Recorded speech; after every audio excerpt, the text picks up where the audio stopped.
नमस्कार, आप देख रहे हैं बिहार लाइव टुडे और मैं हूं केशव सिंह। बात कर रहे हैं बिहार पंचायत चुनाव की। लगातार आपने हमारी रिपोर्ट में देखी कि किस तरह हर पंचायत का रिपोर्ट कार्ड है, कितना पंचायत का डेवलप हो पाया और कितना नहीं हो पाया। मैंने आपको हर एक पल की रिपोर्ट दिखाई।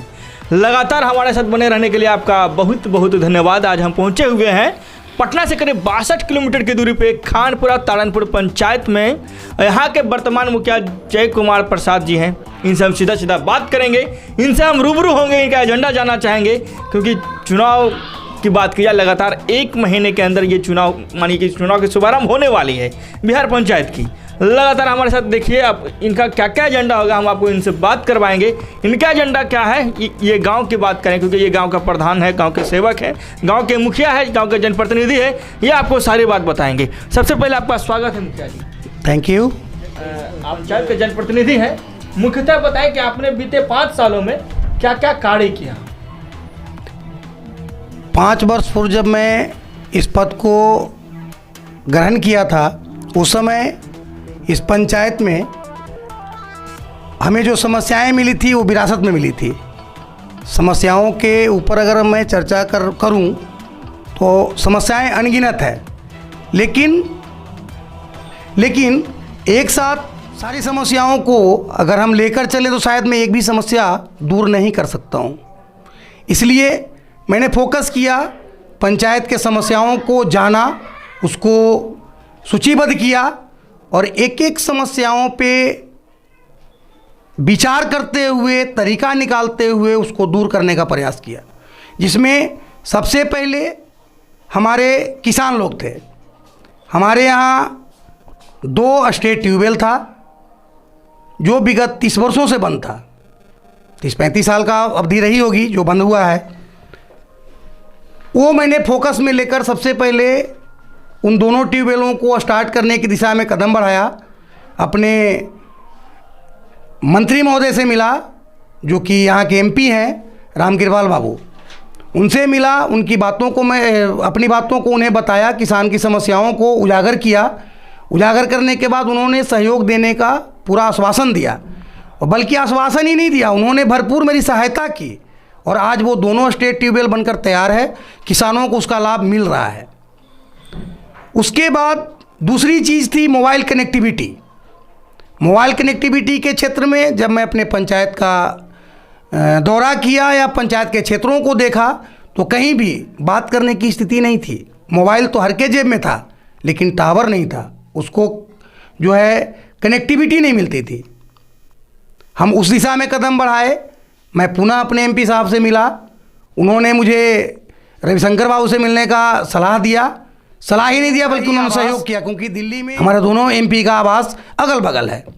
वहाँ से मुझे सहयोग मिला और उस क्षेत्र में एक जियो का टावर, दूसरा एक एयरटेल का टावर मैंने लगवाया, जिससे कि मोबाइल कनेक्टिविटी दुरुस्त हो सके। उसके साथ साथ मिनी टावर का जो है वो चल रहा है निर्माण, ताकि और मजबूत हो। उसके आगे मैंने देखा लगातार इंटरनेट की जो है वो चीज़ें बढ़ रही थी।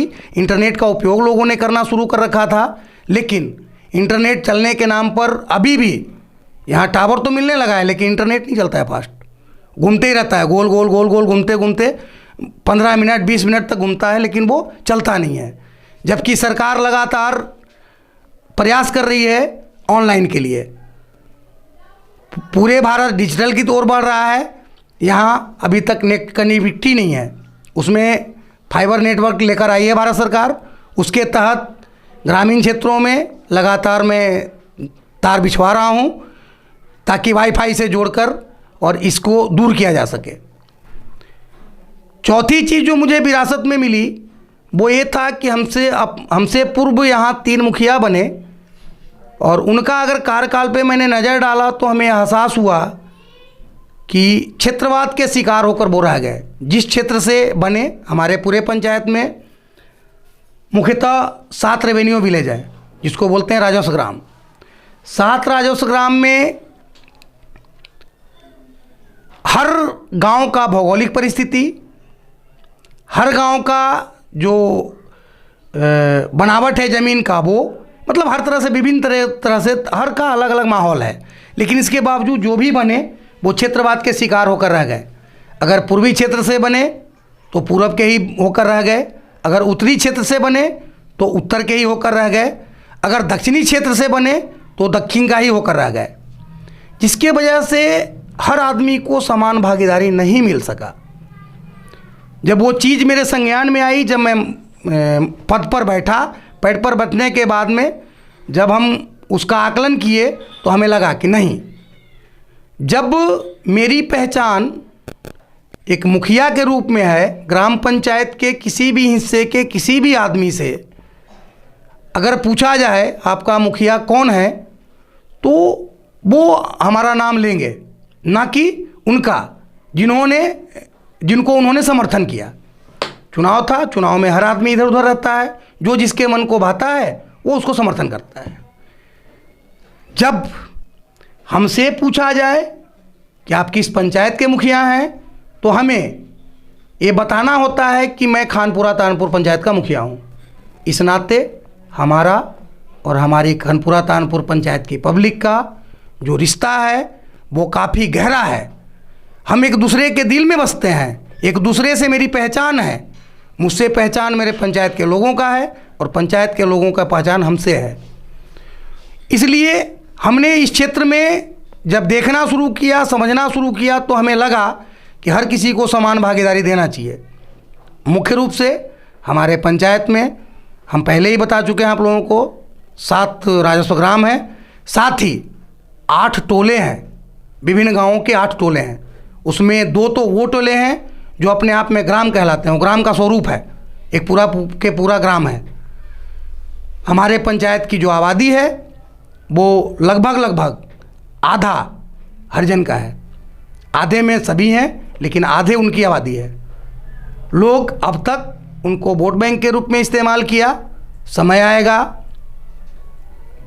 हम अपने तरीके से उनका इस्तेमाल करेंगे, विभिन्न तरीके से लालच देंगे और अपने लालचों की प्रतिपूर्ति करेंगे। लेकिन मैंने उस चीज़ से अपने आप को बहुत दूर कर लिया और हमने उन्हें समान भागीदारी देने का प्रयास किया।